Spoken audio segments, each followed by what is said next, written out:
We're joined by UMKC head coach Kareem Richardson. Coach, can you just start out by telling us about your team and your expectations for the season? Well, we have a pretty unique squad this year. We have several returning guys. We have 7 returning guys, and then we'll have 8 newcomers that didn't play for us last year. It's basically an even split there of returners and new guys.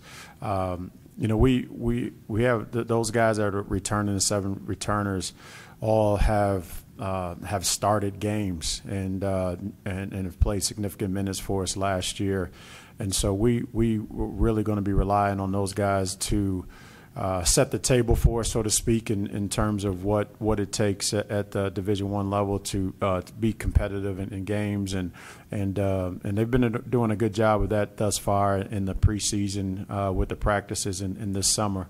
And then, hopefully the new guys will be able to come along, and we have several guys that new guys that we're going to be counting on, whether junior college guys or true freshmen to come in that mix. And our expectation for this year is like others and everybody else is at the end of the day to have ourselves in position to compete for a regular season championship and then ultimately the WAC conference championship. You were selected to finish 7th by both the coaches and media this season. Can you talk about those predictions? Yeah, luckily they're just preseason predictions, and for us it's it's kind of been about that every year that we've been here, and most of the time we've been able to exceed those preseason expectations, and so hopefully like in years past we'll be able to be right there, like I said, right there in the mix to compete for a championship. So luckily, like I said, they're just preseason, so it really doesn't matter a whole lot. Xavier Bishop was selected as a preseason all-WAC selection by both the coaches and the media. Can you talk a little bit about him and what you expect from him this season? We're expecting a lot from we call him X. From X, he's one of our veterans. This will be his 3rd year as a junior for us, and he knows it's pretty cool. Like in practice, he knows what pushes my buttons and what doesn't, and so he knows what's expected of the team and what how things should be run.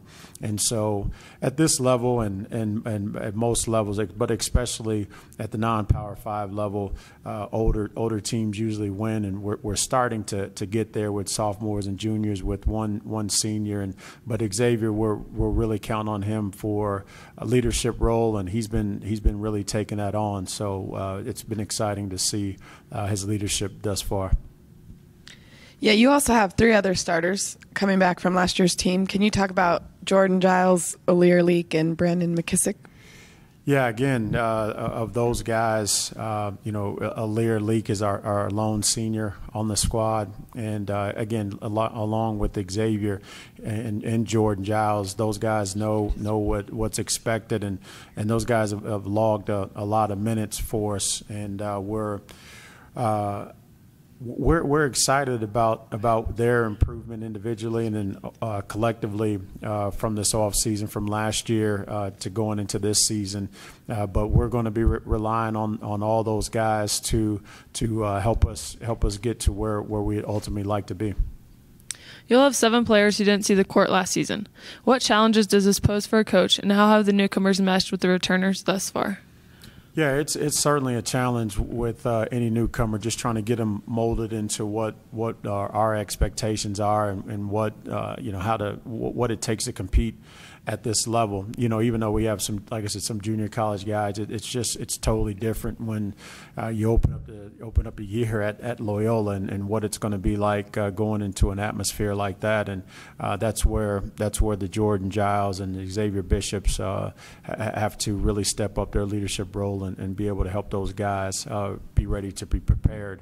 But the chemistry of the guys, it's one of our tightest groups, and the chemistry is certainly awesome where it is, and that's half the battle, making sure that you have great chemistry, and I really feel like we have that. Speaking of Loyola, you played Final Four team Loyola Chicago close last season. You play them again this year. What can you learn from seeing a mid-major program up close that made that kind of run?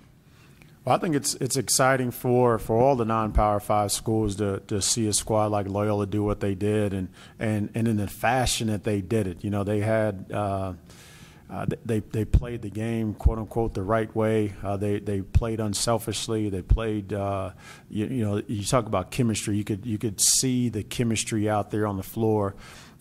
Even in our game, but as the season went along, they didn't bat an eye. They didn't flinch at any competition, any scenario. And so when you see that at a non-Power 5, it certainly excites, I'm sure, a lot of coaches around there that if you can get that type of chemistry and get on a roll like that, then anything is possible. This question comes from Twitter user Elliot J. Marr. What's your team hashtag or motto, and what does it mean? Yeah, actually, I'm wearing. We have bands made of our couple mottos here, and it's brothers, hashtag brothers, and hashtag all about us, and it goes back to what we're talking about with the chemistry of the brotherhood and family atmosphere, and we live by it on a daily of being together, being brothers, and having each other's back, and then the all about us motto is it's the preparation that we have to have, and individually and collectively, and when we go, whomever, it doesn't matter who we're playing, that if we take care of our preparation and our individual improvements, that we feel like we have the talent to be able to compete with anybody and not necessarily worry about what others are doing or get so wrapped up in other squads, but just really focusing on ourselves, and everything is about us. You're moving your conference home games back to campus. What do you expect the atmosphere to be like at Sweeney for those games, and what advantages does the move provide?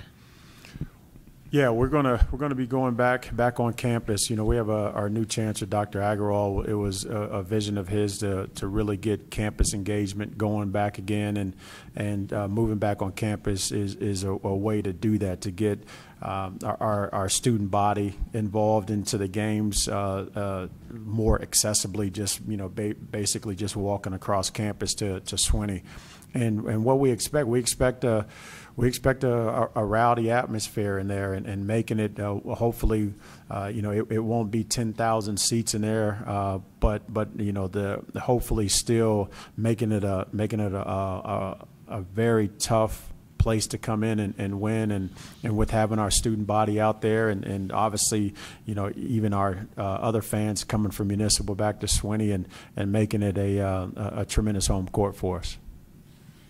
Can you talk about the recent success of the WAC and the direction you see the league heading?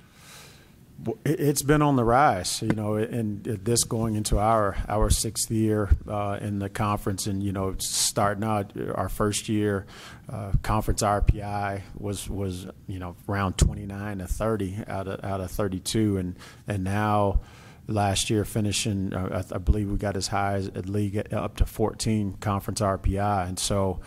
Just shows the caliber of basketball. We don't necessarily have household names in our conference, but man, we have great talent, and the talent just keeps rising. Grand Canyon's doing a great job.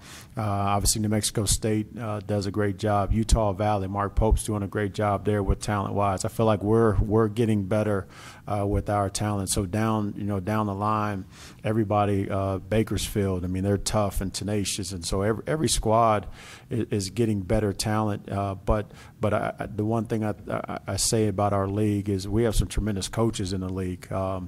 Guys that really are passionate about their programs and their teams and their kids, and so night in and night out, it's certainly a dogfight.